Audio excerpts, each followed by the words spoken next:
Hi, everyone, and thanks to all of you all over the country for tuning in to what promises to be a most terrific discussion with a most provocative title. Can we talk about Israel, a guide for the curious, confused, and conflicted? I'm Andrea Grossman, the founder of Writer's Block, now in our 26th season, and I can say with certainty that I am curious, confused, and conflicted about so many things. I want to thank Daniel Sokatch, the CEO of the New Israel Fund and author of Can We Talk About Israel, for participating and for bringing Rabbi Sharon Brous into the tent. Can we talk about Israel is the most difficult question when Jews discuss it with non-Jews, and just as impossible when Jews gnaw on it with each other. As Daniel's book title implies, this question is so complex, clearly one of the most complicated and emotionally charged geopolitical issues roiling us today. Daniel breaks everything down for us in a most even-handed way, and even offers whimsical illustrations to help us grasp the whole picture, as it were. With chapter headings like, wait, there were people here, what about the Palestinians? Or the Big Bang, the 1967 war and the reality it created, or Israel's Arab citizens, shared society or segregation. Daniel poses as many questions as he answers. The more I read, the more I understood that I understood so little about this. It is a completely accessible book, informative and deceptively breezy. Its straightforward goal is to help us grasp this unmanageable puzzle as we untangle so many difficult realities. Questions: can we talk about Israel? Email your questions to reservations@writersblockpresents.com, and we will try to address them. Rabbi Sharon Brous is the perfect person to lead Daniel through the reads as he explains the difficult history of Israel vis-a-vis the Palestinians, America, and the Arab citizens who live in Israel. Rabbi Brous is a founder of ICAR, a dynamic and inclusive congregation here in LA. She is considered to be one of the most influential rabbis in America.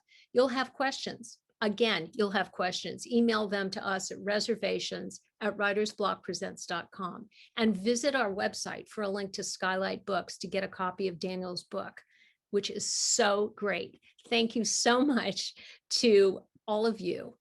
And here's Daniel, and here's Rabbi Brous. Andrea, thank you so much. That was such a great introduction. I am thrilled to be with all of you tonight. I want to say that we have well over 700 people who are here this evening, and really eager to hear from you tonight, Daniel. And I think it's a great testament to how this book has really touched a nerve. I know that many of these people haven't read the book yet, since it literally just came out. But within an hour of the book coming out, it was a bestseller in several different categories. And I, as you see, I have really read every word of this book, and I can attest to everything that you're hoping that you're going to find in here. You will. Daniel, can we just start? Let's start very basic. Just tell us a little bit about, this is a conversation that you've been in now for decades. What made you want to write this book in this way, in this moment? Well, first of all, let me just say, again, and echoing what Sharon just said, thank you, Andrea, for that lovely introduction, and thank you to Writer's Block, and a special thank you to ICAR, my LA Jewish community. It's really nice to be doing, albeit virtually, the first big Los Angeles event with ICAR and Writer's Block. It means a lot to me. So thank you all for joining us.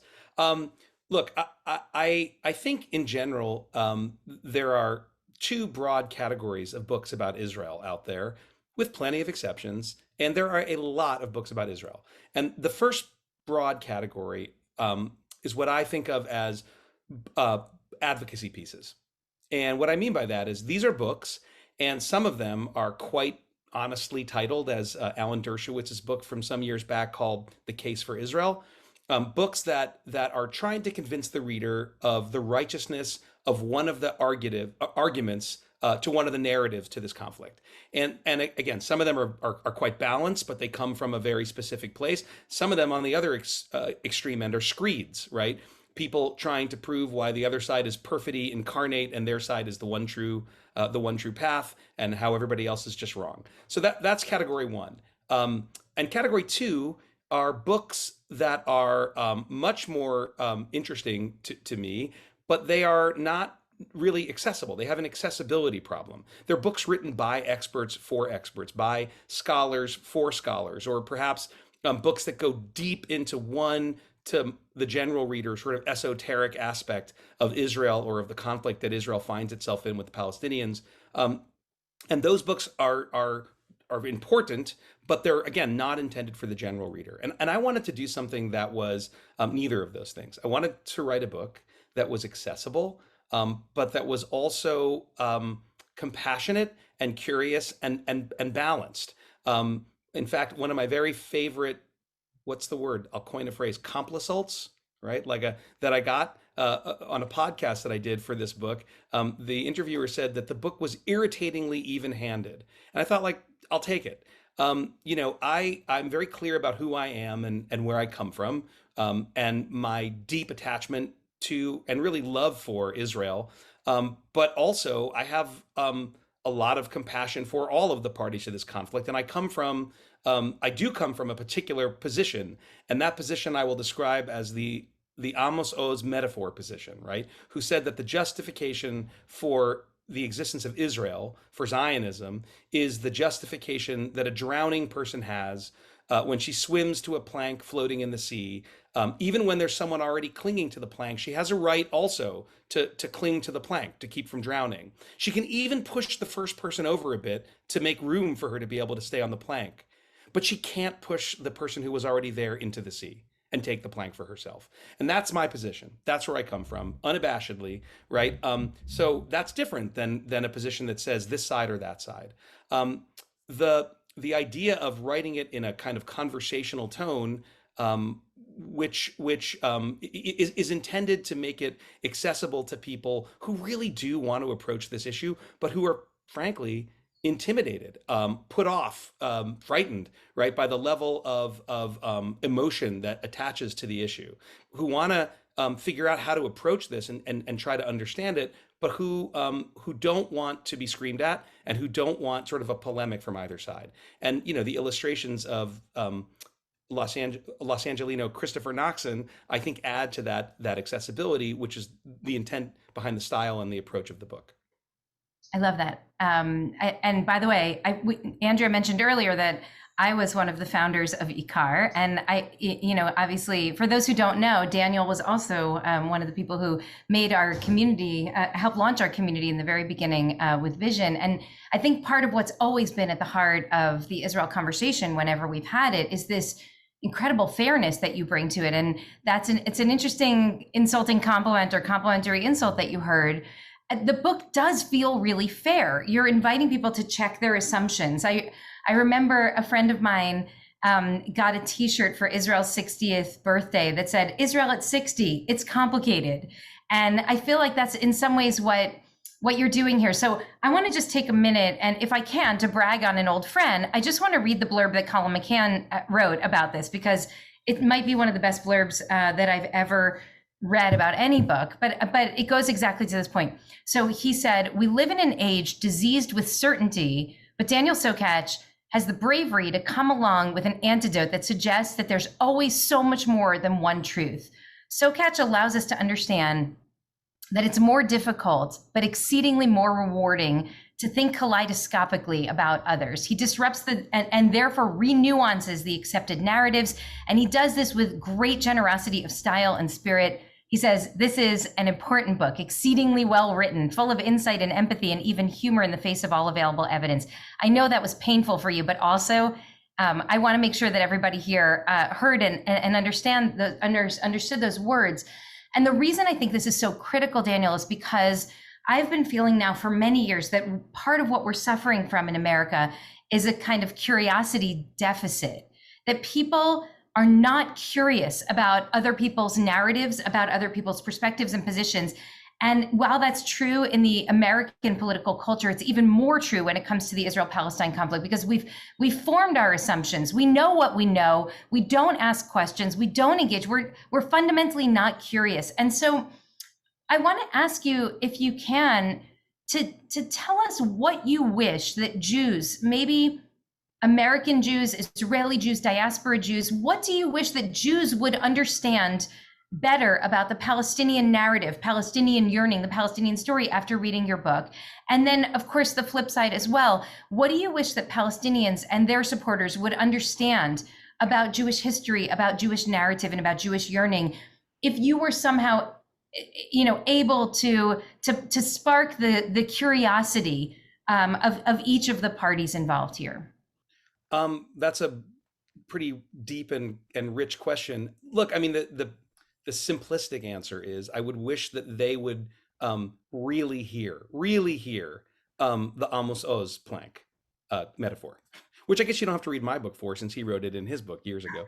But I mean, I guess, I think that it's one of the interesting things about my work these last 12 years and this book and the work that I do on the ground, every day with these unbelievable activists, Jewish, Arab, Israeli, and Palestinian, who are trying to build a better future for that place, is that they listen to each other's stories, and they have a fundamental understanding of and acceptance of this notion that seems so simplistic. Like we would teach our children this, right? Which is that like your story can be true without obviating the truth of someone else's story.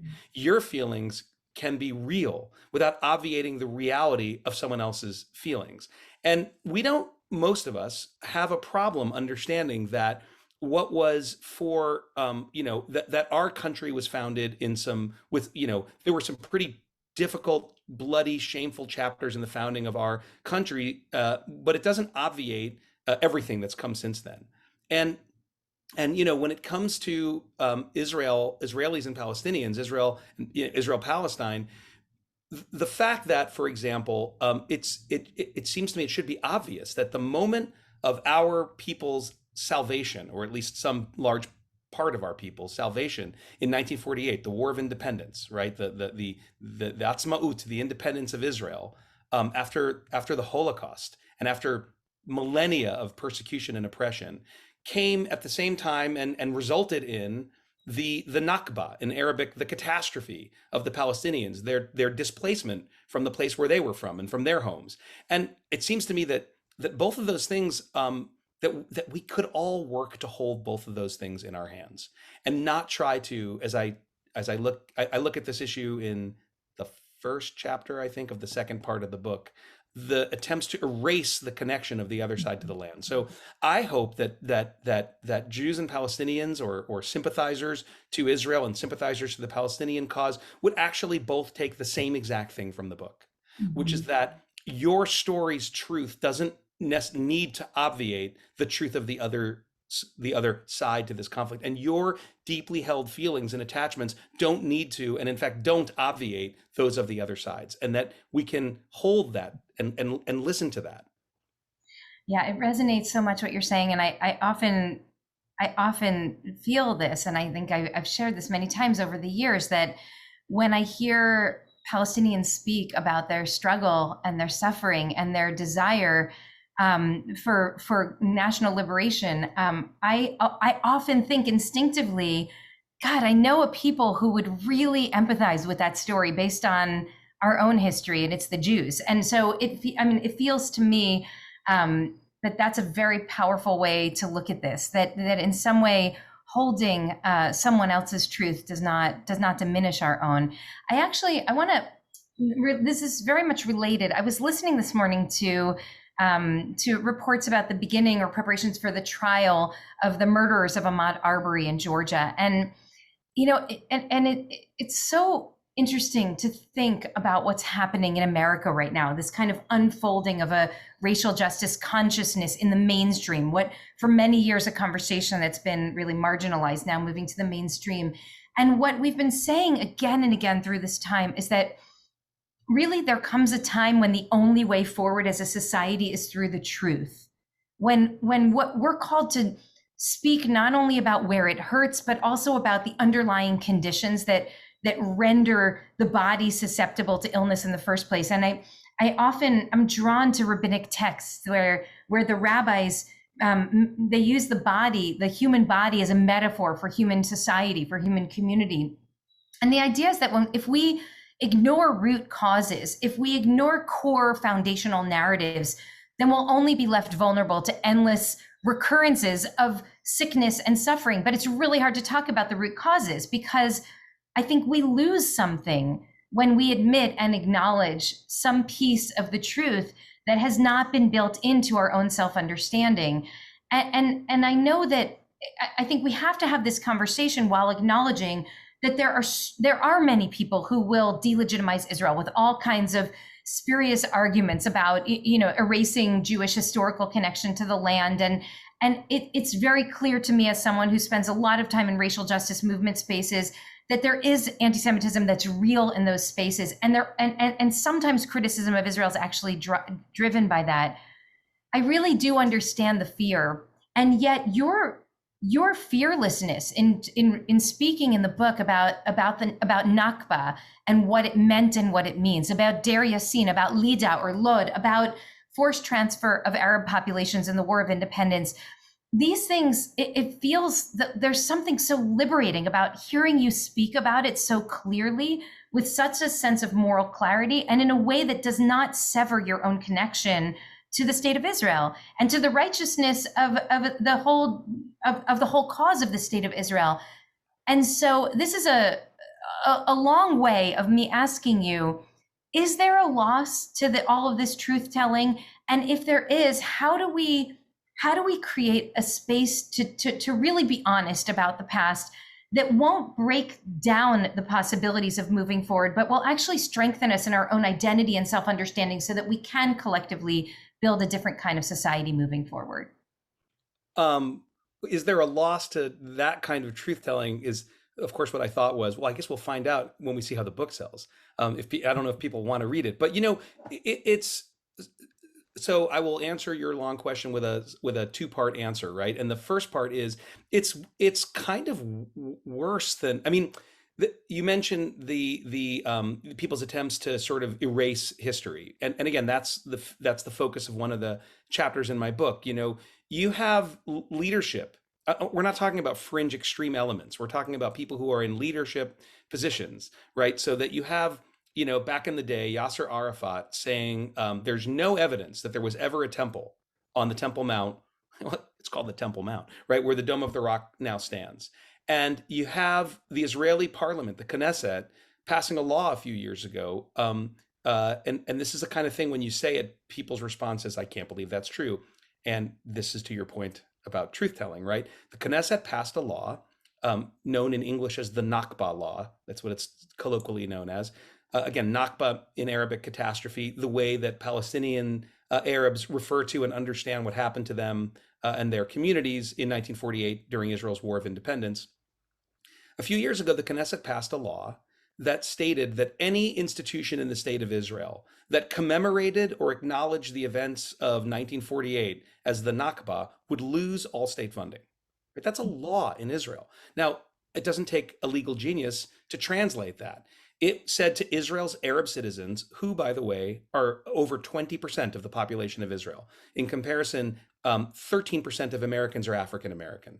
So it's a significantly higher proportion of the country in Israel that is that are Arab citizens of Israel. Here I'm talking about not the West Bank, not the occupied territories, not Gaza, the state of Israel.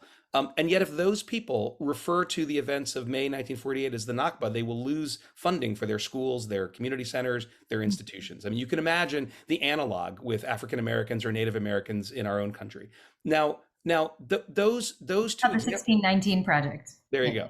There you go. So those two examples, like one was the leader of the Palestinian Authority and the other one was the Knesset, the parliament of Israel. So these are not fringe forces. So there's literally an ongoing shadow war to erase the other side's connection to and history in the place, right? So that's on the one hand. On the other hand, you read that embarrassingly beautiful blurb by Colin McCann, who's also my favorite author. So that was very meaningful for me.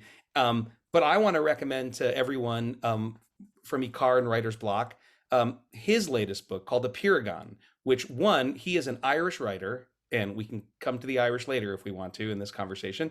Yeah. He is an Irish writer who won the Jewish Book Award this year for his new book, Apartheid, which is a word I'd never heard of before he wrote that book, which is it's a kind of novelized, he calls it a novel, but it's also about real people.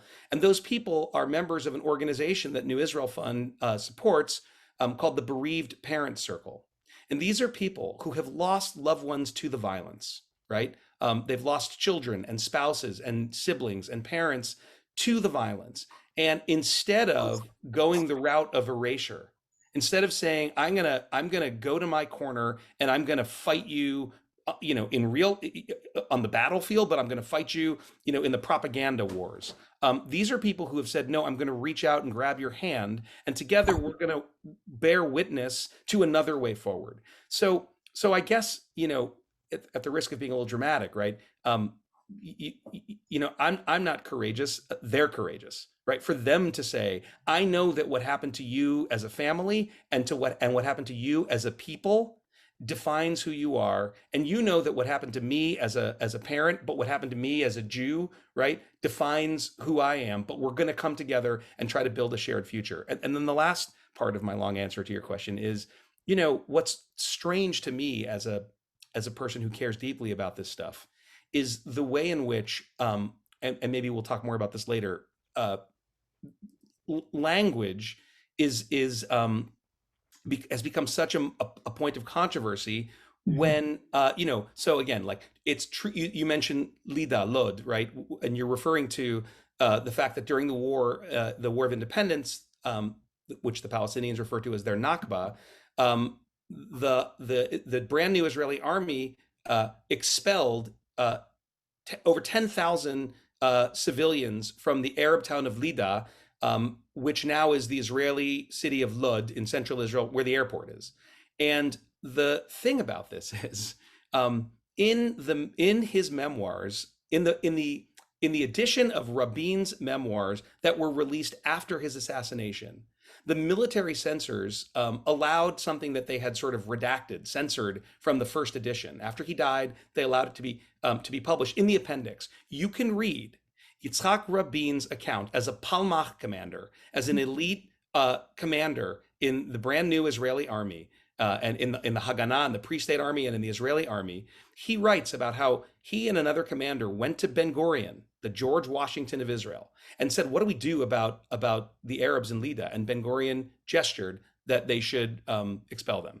And Rabin says this was the hardest thing we've ever done. The residents of Ramleh, a big Arab town next door, saw what happened and left without a shot being fired. But we forced them, we marched them over the border into Jordanian held territory. Now, if you write about that, you can be accused of all kinds of things, of being untruthful, or of describing something, with words that make people very uncomfortable. But Rabin wasn't afraid to use those words. Mm-hmm. And before he unilaterally withdrew all Israeli settlers and soldiers, again, about 9,000 to 10,000 people from Gaza in 2005, then Prime Minister Ariel Sharon, a right-winger. Rabin was, from the Labor Party.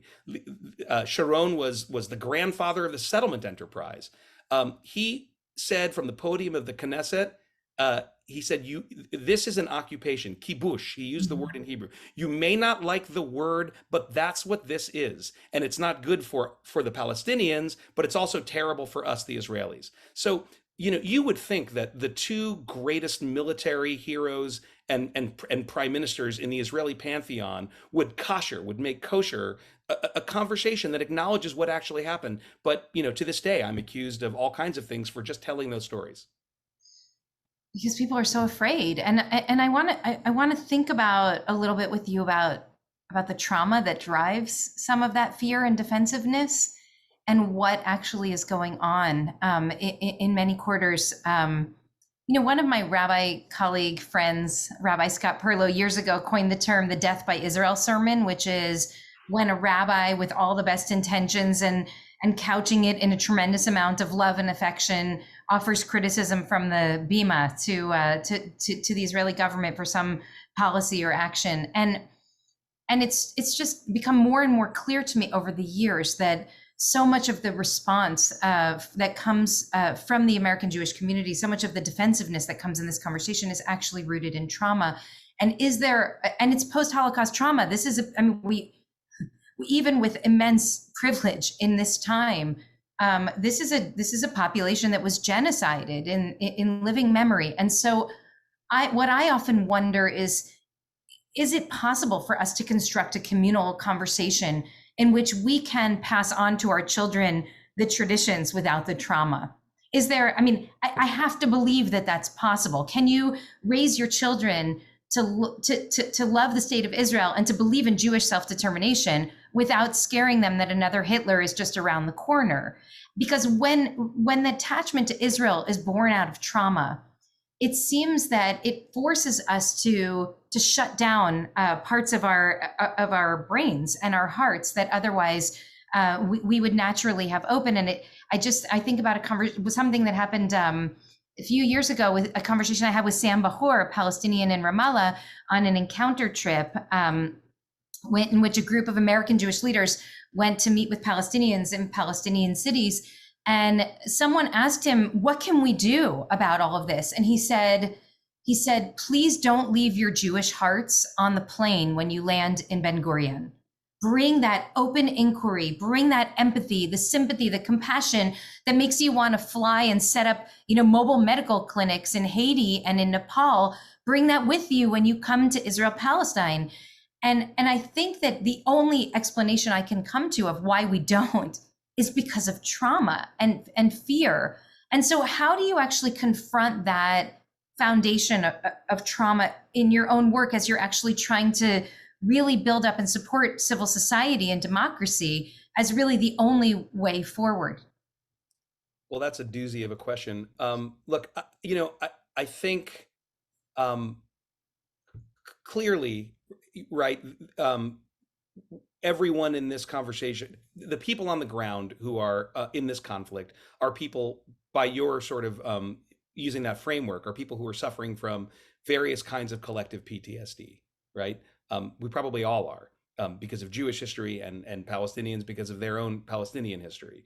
And again, I mean, this answer is going to sound probably simplistic and naive, but I don't know a better way to address that than by going back to what I just talked about. People like the Bereaved Parents Circle. Now, that's one example, but I'll give you another one. The last chapter in the book is called "The Case for Hope," and you were probably going to close with a question about that, and so I'm like preempting the interview. But since you ask about trauma, for me, the antidote to trauma are these people, these men and women, these people on the ground who are every day, despite their own personal story and their collective story and the reality of the situation, are sort of undeterred. In another review of the book, there was a funny, snarky last line about how, like my big, I seem to have too much hope. Or something of that sort. Again, like sort of guilty, but like, you go to these, you go and you're with these people. And, I'm thinking of Gadi Gvaryahu, an Orthodox Jew, Israeli, who after, who founded an organization called Tag Ma'ir, which means light tag. And the reason it's called light tag is because A, it was founded during Hanukkah, so the Festival of Lights, and B, it was in response to an ultra right-wing settler movement called Tag Mahir, price tag, which is a group of vigilante folks who are settlers in the West Bank or their supporters from within Israel, who every time they feel that, ironically, the Israeli government or the army or anyone, the US, anyone has impeded the development of the settlement enterprise, they target Palestinians. Increasingly, they began to target peace activists and even IDF outposts, ironically, right? So they would, if Israel didn't allow a settlement outpost to stay, or if Israel agreed to freeze some action it was planning on doing, they attack Palestinians. They burn down churches and mosques. They assault, they destroy cars, and as anyone could predict. Right. Ultimately, it resulted. Many of you remember the horrific murder of a Palestinian teenager. I believe there was a Netflix show about this incident called Our Boys, maybe, who was kidnapped and murdered by 3 young Israeli price taggers as a price tag response. Well, in response to this, Gadi Gvaryahu forms Light Tag, and he goes with a group of religious Jews to the scene of one of these attacks and just stands in solidarity, meets with the people, asks, can I bring people to meet with the families? And the Palestinian families say, yes, you can. then some of you will remember the horrific terror attack on a synagogue in Har Nof, a neighborhood in Jerusalem a few years ago, in which Jews davening at prayer were gunned down, were murdered in horrible ways by terrorists. And in response to this, some of the Palestinian families who had been visited by Tag Ma'ir called up Gadi Gvaryahu and said, "Can we come to pay a solidarity and support visit to the families of those people?" And the family said, "Yes, of course you can." And thus Tag Ma'ir was founded, an interfaith group, Jews, Muslims, and Christians, Arabs and Israelis, Jewish Israelis and Arab Israelis and Palestinians, who stand in solidarity, saying, when it comes to sectarian violence, not in our name. And they bear witness. It's a moral force that is really something amazing. On the one hand, are they changing the world? I don't know. But on the other hand, they are representing another face of who Jews and Arabs and Christians and Muslims can be together. Mm-hmm. And that's an antidote for despair and for PTSD and trauma to me. And so too is another person I talk about in that chapter, a guy who was neither Jewish or Arab, called Mutassim Ali. He's the first, he was the first Sudanese refugee. He was the first non-Israeli to receive political asylum and refugee status in Israel. He fled the genocide in Darfur, and he walked to Israel, right, through the deserts. And I asked him once, "Why did you go to Israel?" He said, "Well," he has not seen his parents, by the way, since he left. He said, I went to Israel because the one thing we heard during the horrible genocide in Darfur was that American Jewish organizations and synagogues had a Save Darfur campaign, which I remember from here in Los Angeles. We, as Eddie Carr, participated in it. And he said to me, "I thought a Jewish state would have to be a place I could go." He spent years in a detention camp with amazing Israeli activists advocating on his behalf. He advocated on his behalf. He was released. He was the first Sudanese refugee to attend and complete law school. He is now essentially a political asylum lawyer in Israel who says, "My motivation is Israel's Declaration of Independence, which says Israel will be a homeland for the Jewish people, but also an equal society for all of its citizens." So you have to be a lot tougher than me if you can meet and know Mutassim Ali and Gadi Gvaryahu and think the trauma's too much. There's no antidote. Beautiful. It's you're right. That was the ending, and now we're in the middle. So we're gonna. I saved one of the portrayals. I can come back and introduce you to Maysam Jaljuli at the end. Okay. By the way, we are going to be happy to take questions from folks who are here listening. So take a moment, if you have one, and email it to reservations@writersblockpresents.com. And we'll only have time for a few of them, but we'd love to hear what's on your mind.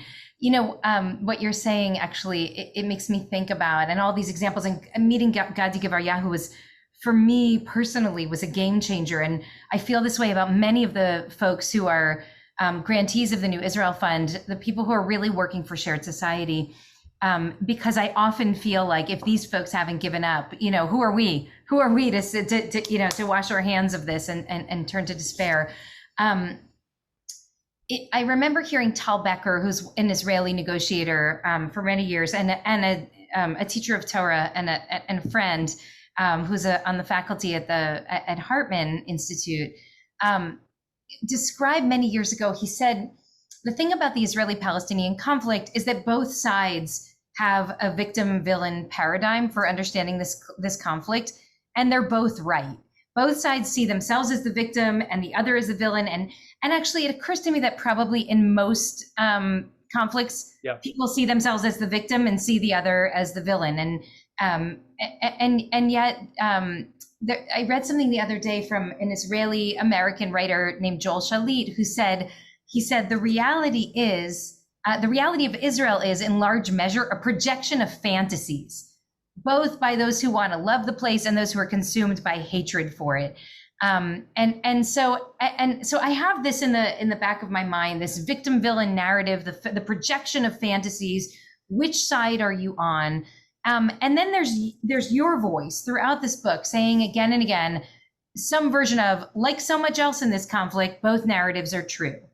And so I think what I would love is if you could actually paint for us an understanding of what of what a resolution to this could look like that does not mean that one group wins and the other group loses. Nobody's leaving. Nobody's going anywhere. Millions of actual real people live here.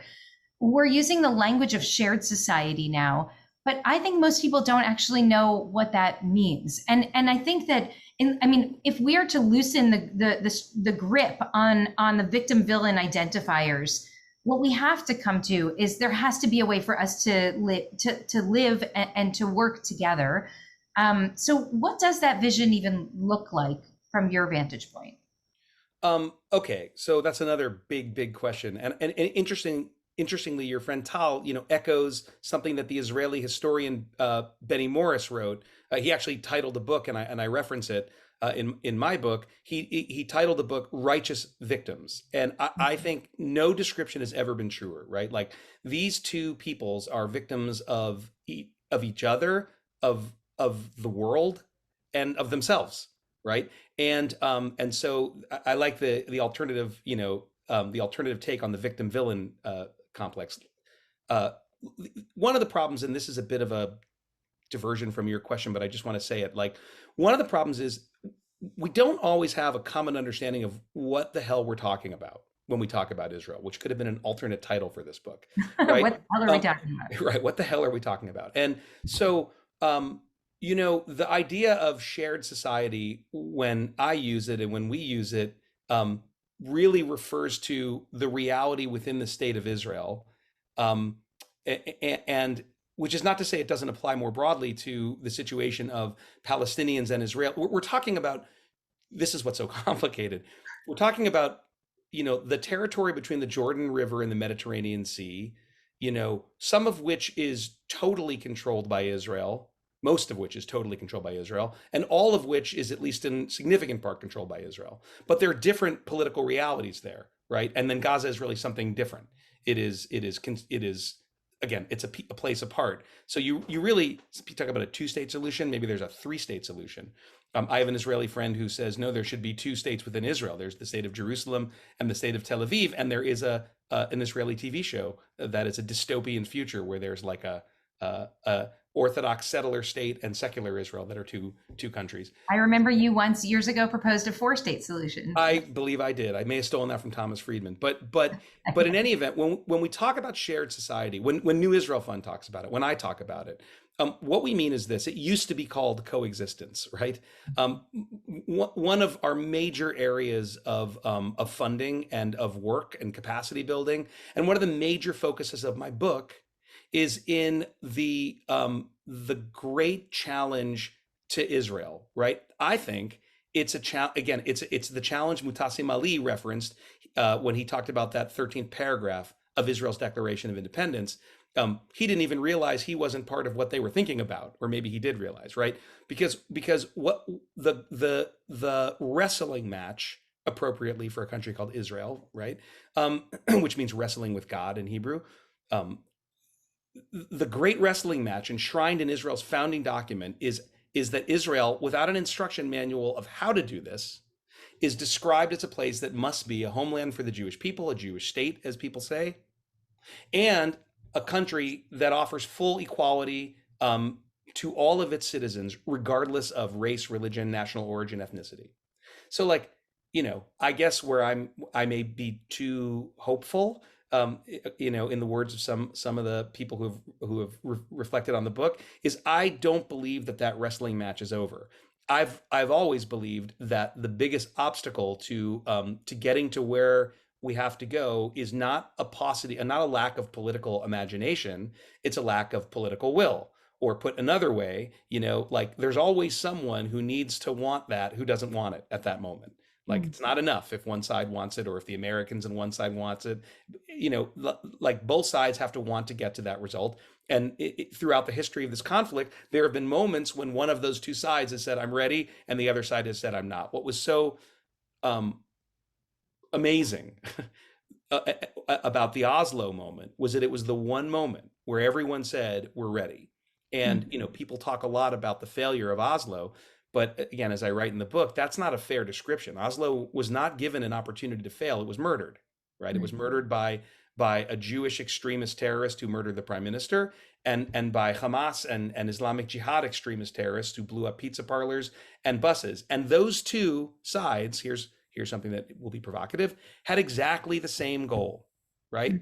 The murderers of Rabin, the murderer of Rabin, and those who backed him, and the rabbis who issued the fatwa-like rulings that encouraged it, that he took seriously, and a movement that still exists. When people go to the kever, to the grave of Baruch Goldstein, the murderer of dozens of Palestinians at prayer in the tomb of the patriarchs in Hebron, or to who venerate Meir Kahane, right? That those people are as much a part of the life of Israel as the Hamas rejectionists and Islamic Jihad terrorists are of the life of the Palestinian community.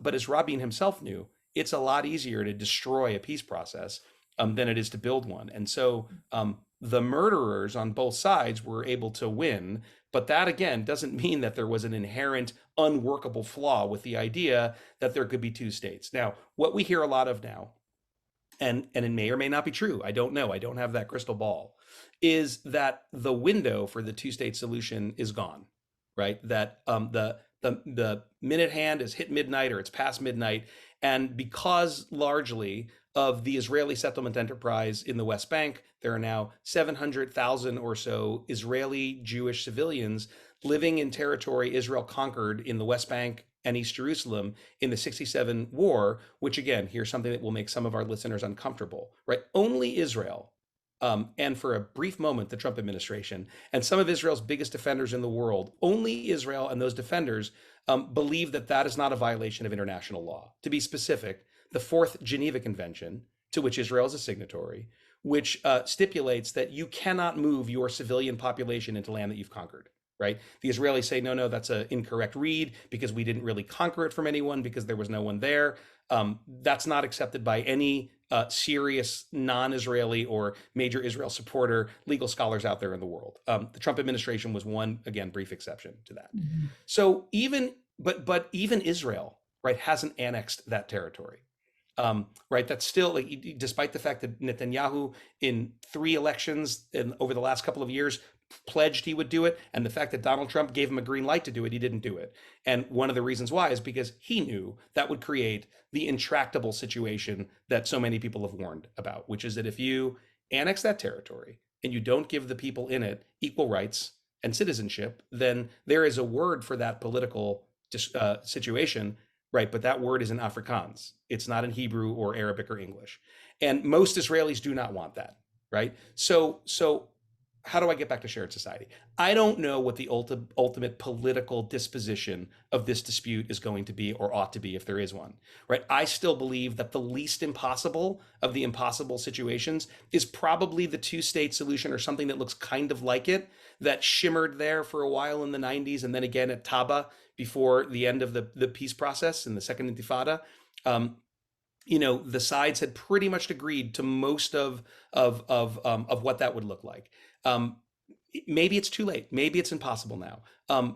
Luckily, that's not my job to figure that out. But what I do know, right, is that what you said is true. That between the river and the sea, there are 11 million people, right, or so, 11 or 12. About 9+ million of them live in the state of Israel now, or are Israeli citizens living in the West Bank, and no one's going anywhere. And so for me, when I write in the book, and for New Israel Fund, building a shared society, one that understands that there is no viable democratic future for the state of Israel that is not a shared future, is the only way forward.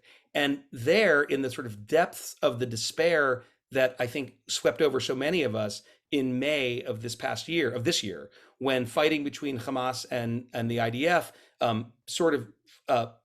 it spilled over into the streets of Israel's mixed cities, where for the first time in decades, the specter of intercommunal violence stalked the streets of Israeli cities. And I think that was in many ways a red alert alarm bell that went off and actually, perhaps counterintuitively, gave Yair Lapid, then the leader of the opposition, who was trying to form a government with left, right, center, and Arab parties, it gave him the boost he needed to actually form that government, which is the government of Israel today.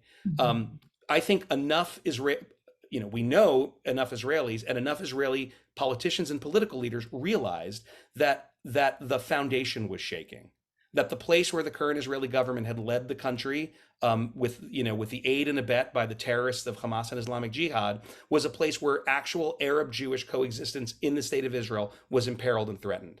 And so I actually see hope now, because I think a lot of people have recognized that there's no democratic future in that place, in that country, that is not a shared future that honors Jewish and Arab citizens of the state of Israel. So that's what we mean by shared society. And again, counterintuitively, I'm more hopeful about that than I have been in a long time, because I think that's the bedrock upon which this coalition, this desperate Frankenstein's monster of a coalition government, ultimately was founded. Yes, it was Rock Low Bibi, just not Bibi, but it was also, we have got to live here together, and we are on the edge of the abyss. Mm-hmm. There's so much I want to address about what you just said. One thing I want to make sure that we talk about, and in a couple of minutes, we'll take some questions from the folks who are here listening, but there are a few more things we have to do first.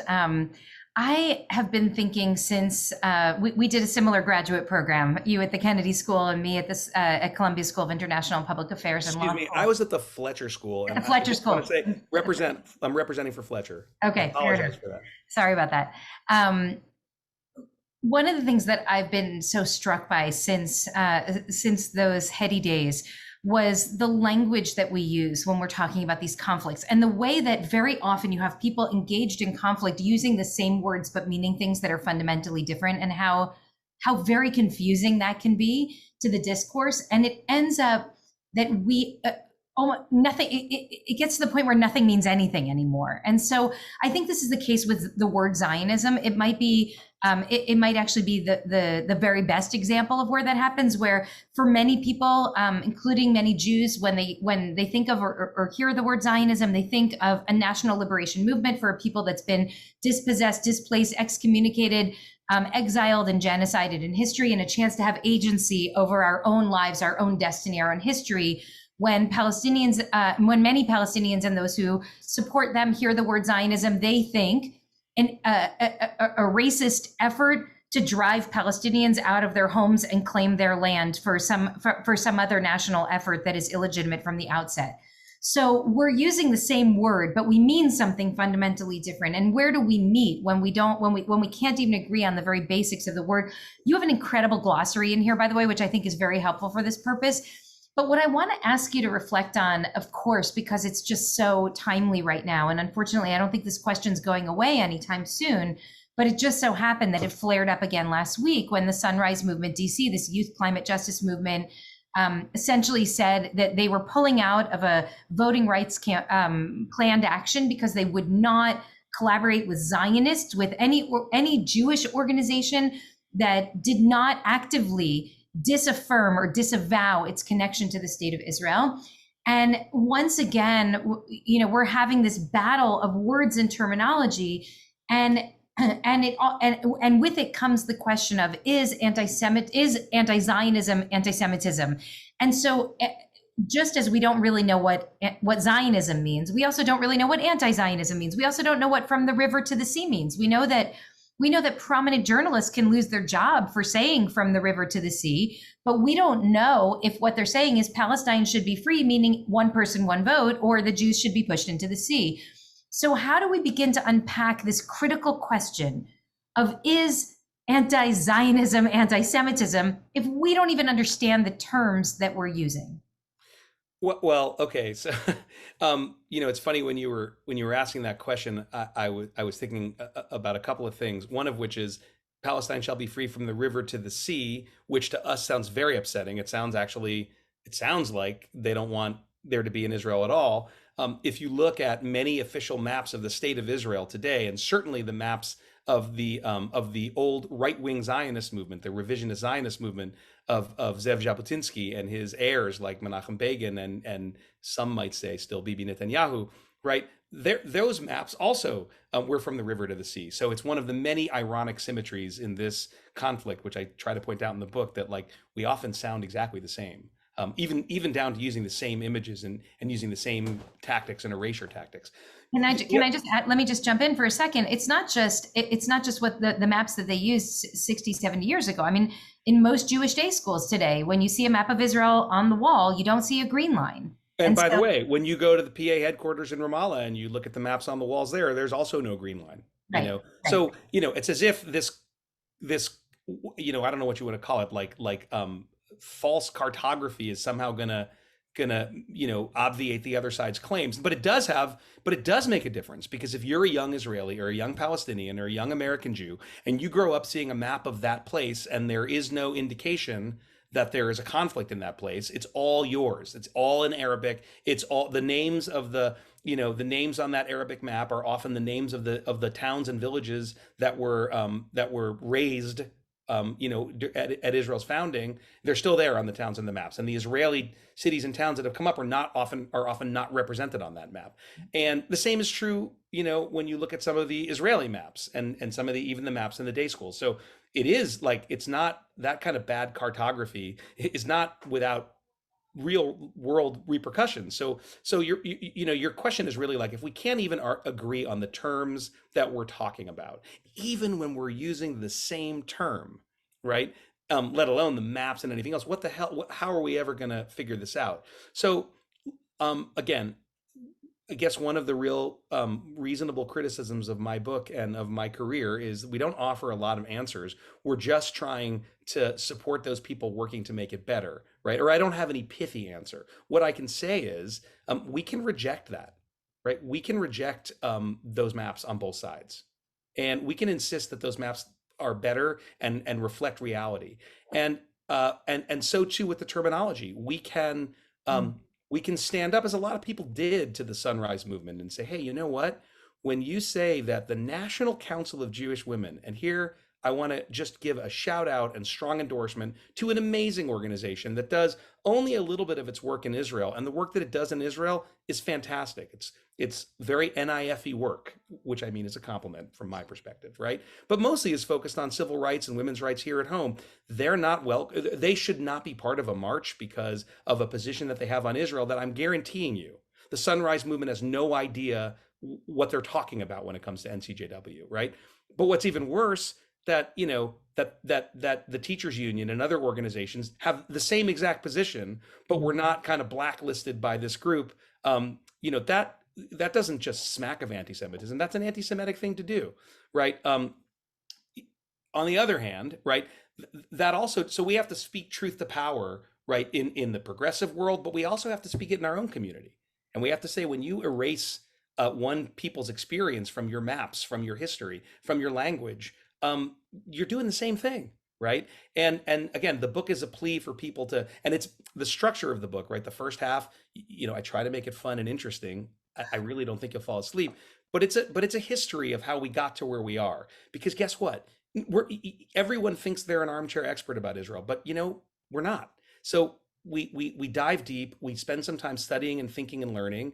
And then we go and dive deeper into some of the big controversial issues. And then maybe we have the tools. And maybe then we can understand, right, like what it means to when we wrestle with the Zionism word, and what the actual origins of the word are, and why Palestinians think it's this and why Jews think it's that. Again, that's not an easy answer, but I do think that the first step is trying to figure out why it is that the other side feels that way about a word like that. I know we got to move to questions. I want to say the last thing. Some of you on this call may remember Leonard Fine, Label Fine, a great thinker in the Jewish world who passed away a few years ago. And he once called me up and said, Sokatch, we need to resuscitate the term Zionism back to its original meaning, which is exactly what you said, Sharon. Exactly what you said, right? There were many flavors of Zionism. Left-wing, right-wing, religious, secular, cultural. There were Zionist schools of thought that were binationalist. That the cultural Zionists thought, no, there were people in this land and we need to live with them and we can't usurp them. So there were a lot of Zionisms. But, and I said to him then, that horse is out of the barn. It's too late for that. And he was probably right. Andrea, if it's okay with you, I want to put two more questions out there because I really want to hear you reflect, and I'm sure that a lot of people do, about one of these in particular. So I'm going to ask them together. I feel that you'll be able to weave your answers to these questions together. So the first is a little bit more personal, and it has to do with this is about historical analogies. So we see Israel-Palestine likened to Nazi Germany, apartheid South Africa, Ferguson.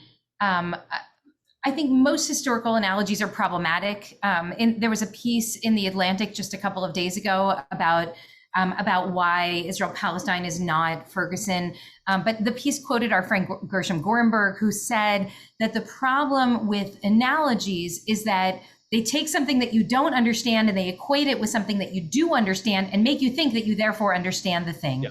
And so, I want to ask you two things. Number one, very personally, if you would, what did you learn from your love affair with Ireland that helped you understand Israel-Palestine?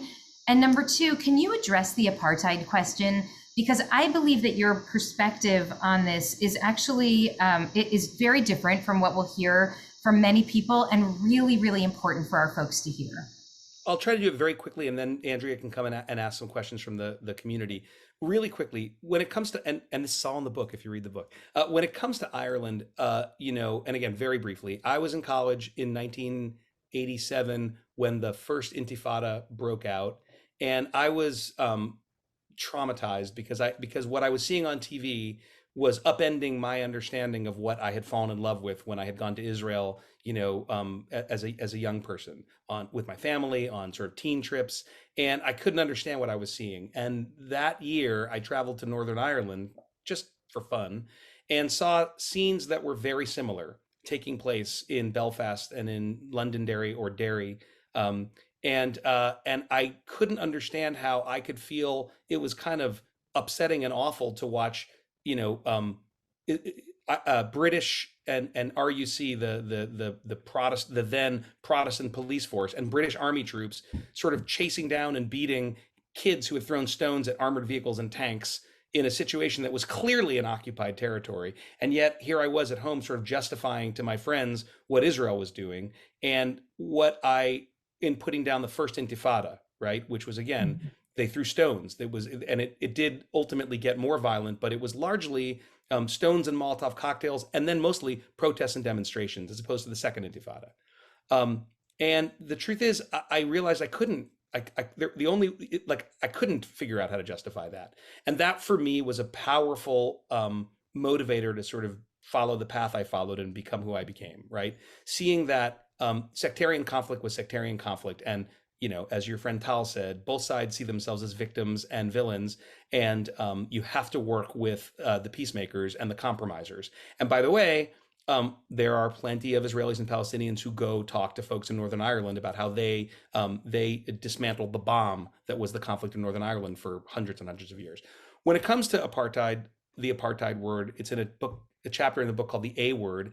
And there, the problem is it isn't a soundbite. And people ask, is Israel an apartheid state? And my answer, I'll do this very quickly and then we'll hand it over to Andrea, is, if you give me a group of intellectually honest critics of Israel, supporters of BDS, real sympathizers for the Palestinian cause, but intellectually honest, and you let me take them up and down the length and breadth of the state of Israel for a couple of weeks, and we meet with Jews and Arabs, Mizrahim, Ashkenazim, this is to say Jews from different places of origin, immigrants from Ethiopia and Russia, if we see laws like the Nakba law and the nation state law that are repressive and discriminatory on the one hand, but also Arab Israeli justices on the High Court of Justice, and the fact that until the last election, the third largest political party in Israel was an Arab party, you would say, okay, that's a state with a lot of problems and issues when it comes to that issue of their national minority, kind of like our issues and problems when it comes to African-American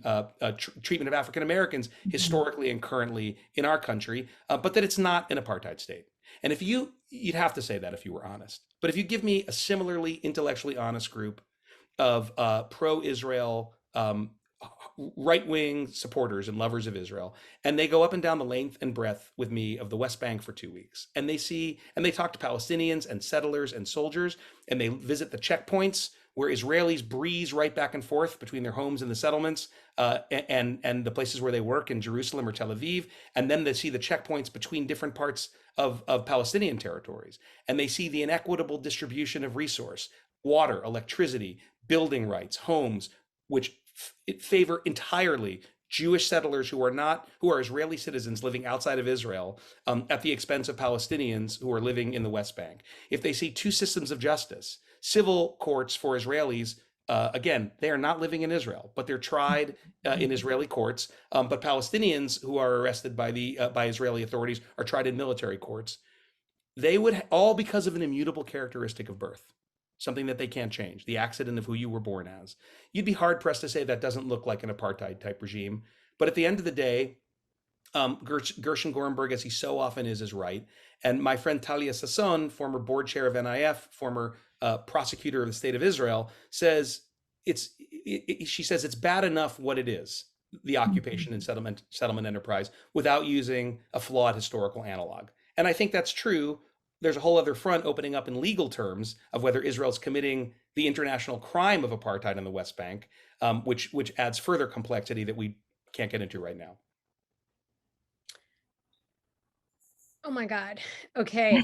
We have We just need 4 more hours, Andrea, just 4 more hours. We do. Well, this is going over our hour, but there are so many great questions. So bear with us, people. And thank you so much, Daniel and Sharon, for hanging in there. I'm just going to ask a few questions, and you've covered so much of what people have sent in. How about just on the Northern Ireland question that actually came in twice, and one was from me. Okay, Poland passed a law recently that declared it a crime to refer to the Holocaust. Americans reacted with outrage. The Nakba law is the same thing. Why didn't Americans go crazy about the Nakba law? Well, it's not quite the same thing, but I don't think Americans went crazy because I think they didn't really hear about it. What Americans went crazy about the law in Poland, it was Jewish Americans, right? And Jewish Americans, for the most part, didn't go crazy about the Nakba law because they either didn't know about it because it didn't affect them. In fact, it was quite the opposite, right? Or they didn't know what to think about it. Some of us protested it, but I want to just say, in a mainstream Jewish publication, a popular Jewish writer. This is a magazine that a lot of people read. Right? You can do your Google research and get it. Figure it out. What I'm telling you. A writer said, "I'll give you." He said, "Let me tell you why. With one word, I'll tell you why you should support American Jews." Right? The Polish law. Palestine, he said. And he was basically saying that we should sympathize with the Poles who want to prevent Jews from ever reclaiming their homes and ever getting any further compensation. Because if we support that, how could we not support some similar measure of justice for Palestinians, which this writer was saying we must not support? And I will leave it to the audience to sort through how they feel about that. Okay, let's get to the BDS question. It's as follows. New Israel Fund has received criticism for its support of BDS. The New Israel Fund provides through pass-through donor funds significant funds to organizations that support BDS. New Israel Fund claims that it is okay to support BDS in occupied territories, but does not support it behind the green line. Defend and clarify this philosophy. Daniel. The second part of that question is correct. The first part is misinformation, whether deliberate or otherwise. It is simply not true. New Israel Fund does not send money to BDS organizations, right? When we see that we have an organization that has veered from our funding guidelines, we make decisions accordingly, whether that's an organization that decides it wants to get too close to the BDS movement, or an organization that decides that it's going to denigrate LGBTQ people. And we have cut off organizations sort of on both sides, left and right of our docket, as a result of that. Orthodox groups that treat LGBTQ people in a certain way or women in a certain way, and other groups that get too close to BDS. So that's just not true. You're taking, not you, Andrea, but the questioner is taking his or her information from dubious sources, and you should do a bit more research instead of just accepting the words of Im Tirtzu, an organization in Israel that was found by a Jerusalem court. It lost a defamation case against a group of students who said it's a fascist organization. They sued them and lost in a Jerusalem court because they had the same attributes of a fascist organization. That's who's promoting this nonsense about NIF. As for our philosophy about this, that's correct. We don't approve, we don't support the BDS movement, and we won't fund organizations that are part of the BDS movement. Now, the tactics of boycott, divestment, and sanction in our Jewish community have become like boogeymen. But the fact is, they're perfectly legitimate, nonviolent tactics that have been used throughout modern history for all kinds of good causes, right? The Montgomery bus boycott, right, was because of segregated busing, right? There are all kinds of examples of businesses divesting from or threatening to divest from states like North Carolina and Indiana when they were passing anti-LGBTQ measures. And the federal government said it would withhold funding to freeway funding for Arizona when Arizona was trying to resist naming MLK Day, Martin Luther King Day, a national holiday. And finally, sanctions. I think there's a lot of people who support sanctions against countries like Iran. So the tactics themselves are not odious. In fact, they're good tactics. They're nonviolent tactics. NIF does not believe they're the right tactics to apply against Israel. And there are a lot of reasons for that. One of which is the fact that Israel, like America, is on a kind of razor thin political line, and pushing the moderates and the liberals out of the argument doesn't seem like the best tactic, right? That said, where I am opposed and NIF opposes the criminalization of BDS, which is what's happened in Israel, and what's happened in some American states that have passed anti-BDS laws, which have been challenged and have the laws themselves have been struck down when applied to individual American citizens because of their beliefs. One case where Kansas passed a boycott, divestment, and sanction law, saying if you called for boycott, divestment, and sanction of Israel or territories under Israel's control, remember that, we're going to come back to it, then you couldn't get contracts with the state. And a woman applied to a teacher to get some kind of state training and do a course, and she refused to check the box because she was of a religious, she was a Christian who belonged to a church that actually supported boycotts against Israel. Not violence against Israel. They just thought that until Israel withdraws from the West Bank, people should boycott Israel, right? And she didn't get the contract, and she sued, and she won, because you can't do that. That's a violation of the First Amendment, right? Now, when it comes to, I oppose illegal criminalizing these things. That will die on the constitutional altar, as it should, right? You can't do that. Israel has passed two laws, one called the boycott law and an amendment to its entry law. And this is what they say. The first one says, any Israeli who supports a boycott, divestment, or sanction of Israel or any territories under Israel's control, that means the settlements, the West Bank, the occupied territories, can be sued by any other Israeli. And the entry law says, if you call for boycotts of Israel, or territory of Israel's under Israel's control, you are denied entry into the country. So, and then a number of states have sort of aped that with these laws, which are patently anti or unconstitutional. Now, the part of the problem is, and I think I called the chapter in the book, what we talk about when we talk about BDS, because as Rabbi Brous said about like every other term in this debate, right? When it comes to BDS, we don't even know what we're arguing about. The BDS movement is an actual movement that calls for Israel to be treated like South Africa for cultural, educational, economic, diplomatic, total boycott of Israel, right? And it has a number of demands that it has. Some of them seem pretty reasonable, to many people.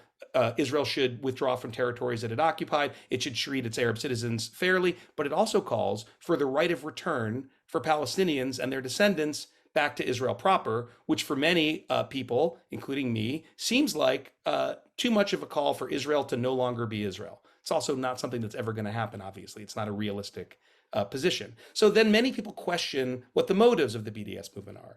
But I think we can understand that if you're a Palestinian and you've been uprooted from your home and your community, BDS is a nonviolent way of trying to push back. Do some people use it as a camouflage for anti-Semitism? Absolutely, they do. It's part of the reason why I think it's a problematic movement. Boycotting the settlement enterprise, right? The reason the laws were amended to include territories under Israel's control is because before the law was passed, I think it was in 2010 or 11, a group of prominent Israeli artists, dancers, performers, musicians signed a letter saying that they would not play in the brand new beautiful theater that was built in the city of Ariel, which is one of the largest settlements deep in the northern West Bank. And they said, we won't do it because we think Ariel represents a cancer to the two-state solution and any hope that Israel will not turn into an apartheid state. And so as patriotic Israelis and Zionists, we refuse to be part of something that we think is driving our country over the cliff, right? David Ben-Gurion, of all people, in September of 67, emerged from self-imposed isolation and retirement and spoke to a think tank in Jerusalem amidst the euphoria of the victory in the Six-Day War and said, we have to give it back. I always call it, I call it in the book, Ben-Gurion's triangle. Israel can be a Jewish state and a democracy, but it can't keep all the territory and the people in it. Or it can keep all the territory and be a Jewish state, but it can't be a democracy. Or it can keep all the territory and be a democracy, but it can't be a Jewish state. Every prime minister up until Benjamin Netanyahu, since Yitzhak Rabin, we don't know about the current guy, has come to the same conclusion, even Ariel Sharon, right? So telling these so the response of the Knesset to these Israeli artists was to add the line to make it also a civil offense to call for a boycott of settlement goods. So at NIF, we say that's not the same thing as the BDS movement. And you may not like what Ben and Jerry's did, but what Ben and Jerry's did was to say we don't want to sell our ice cream in Jewish settlements in the territories because we think it's antithetical to the two-state solution. So that's not anti-Semitic, and that's not even anti-Israel. That's anti-settlement. But the best example was the Israeli response to the European Union, which is Israel's largest trading partner. It's not America, it's not Turkey, it's not the UAE, it's the EU. And the EU has given Israel essentially associate member status, which is like most favored trade nation status. They have a law in the EU called meaningful differentiation, meaning you can't send EU supermarkets goods that are made in settlements in the West Bank and label them as made in Israel. They have to be labeled made in Israeli settlements in the West Bank. They don't even say that you can't sell the goods. They just say, according to our laws, because we support a two-state solution, and we want to educate our public and the Israeli public of the consequences, you can't label them as made in Israel. They're not made in Israel. And Michael Oren, a very nice man, former Israeli from Philly originally, former Israeli ambassador to the US and a minister in one of the previous governments, said that that was just like the Nazi boycotts of Jewish business in the 30s. The reason why the right wing in Israel and its support base around the world reacts like that when Ben and Jerry's or the EU or anybody says, hey, I don't want to have anything to do with the settlement enterprise, is because they are trying to erase the green line in the mental maps of everyone, right? Which is, again, back to the maps. That's Hamas and Islamic Jihad also see there as being no green line. So that's why that's the philosophy behind NIF's decision not to support the BDS movement against Israel, but to have no problem with people who say we choose to boycott settlement goods and services. Okay, I'm going to thank you for such a hugely gracious and generous response to that. I want to end, there's so many great questions here. Let's pick this one to end on. What is something that both of you, this is for Rabbi Brous and for you, Daniel, what is something you thought about in terms of Israel and Palestine for a while, but found out the truth about or changed your mind about? While doing the book, while just, thinking, I guess. I have one, but it's like kind of tiny and probably a little bit lame. and it came from researching the book. So maybe Rabbi Brous should go first, or maybe Okay. mine should go first because it's terrible. But it's just an answer to your question. There's this story that in the 48 war, um, Radio Cairo, Radio Amman, Radio Damascus were broadcasting these broadcasts saying, leave your homes, go away for 2 weeks. We'll push these Jews into the sea, and then you can come back. And while there was all kinds of language about push these Jews into the sea, there's no evidence. The Israeli archives have no evidence that there was ever, only anecdotal, that there were ever those kinds of broadcasts. And I had been raised believing it. And then the more delightful twin to that one is there is a story that I'd always worried was a myth, that the mayor of Haifa went around with a loudspeaker, even as Israeli troops were kicking Arabs out of cities like Lida, Lod, and Ramle, saying, "Stay here, stay here. We want you in Haifa." And it's true. He did those things. Your turn, Rabbi. Well, my brother and sister both made Aliyah. They both moved to Israel after college. And my sister became very involved in the peace and justice movement, and actually was really at the forefront of a lot of the environmental justice work that was happening there in the early 2000s. And I was a rabbinical in the 90s and early 2000s, and I was a rabbinical student, and she was reporting back from the front lines about things that she saw, and I believed that she was sharing anti-Israel propaganda. I did not believe that it was true. She told me that there were streets in Hebron that only Jews were allowed to walk on, that Palestinians couldn't walk on. And I said, Israel's a democracy. There's no way that that's possible. She told me about bulldozers taking down medical clinics and homes that weren't permitted. And I said, why would Israel destroy property? That makes no sense. This is a Jewish and democratic state. And years later, I actually went to Hebron myself, and then went again with our community, and actually with my 14-year-old daughter, with Breaking the Silence, which with Shovrim Shtika, one of the groups that's funded through New Israel Fund. And I brought my daughter, especially because after I had experienced it myself, with Gadi Givaryahu's son, Avner Givaryahu, who Daniel mentioned before, I really wanted to make sure that my children, who I'm raising to really not only love Israel, but to understand every day what an incredible miracle it is that the state of Israel was established, and what that means for the Jewish people to have a place where we can hold agency and where we can work to manifest Jewish values in the public space. I wanted my daughter to understand what was at stake in holding that dream, and forcing and helping that dream become a reality. And I saw on the ground many times over what my sister had described to me 18 years earlier, that I just couldn't believe at the time, because I did not have a framework to be able to hold how something that I loved so deeply could also be so flawed. And now that is absolutely foundational to understanding my relationship, not only with the state of Israel, but also with the United States. And it makes me not afraid of history, but it makes me eager to embrace and understand history and the current reality for all of its bruises and all of its pain points, because I think that's the only way that we can responsibly help develop a different kind of future. You see how smart I was to go first? Yes. I want to really recommend this book by Daniel Sokatch called Can We Talk About Israel? It's really enlightening and it's terrific. I urge you to go to order it from Skylight Books. Thank you so much to both of you for spending so much time with us, and thanks to our audience, and we'll see you soon. Thank you, and thanks to everybody who tuned in. Thank you. Thank you, Andrea. Thank you. Bye-bye. Thank you.